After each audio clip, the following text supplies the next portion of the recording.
So magandang hapon sa ating mga ka-farmers. So ako nga po pala si Jerome De Luna, ang Farmers Promotion Representative sa SW Seed Company na nakabase sa North Area Cebu.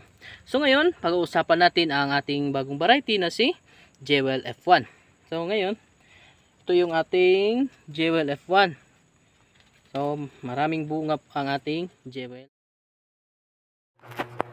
Ito yung ating Jewel F1. So si Jewel F1 ay merong fruit shape na oval. So at kanya namang timbang bawat isa ay umaabot ng 75 to 85 grams. So malalaki ang bunga ni Jewel kaya tumitimbang siya ng mabibigat. Tapos ang kanyang color pag nahinog ay red. So ito malapit na itong maghinog. Tapos ang ating Jewel F1 ay makapal ang kanyang balat at matibay din ito sa biyahe.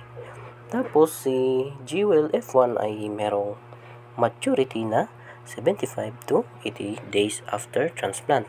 So sa gustong magtanim, subukan nyo ang ating bagong variety para malaman kung gaano ito kaganda. At isa pa doon, ang kagandahan ng ating Jewel F1 ay matibay sa sakit na bacterial wilt at saka yung tomato yellow leaf curl virus.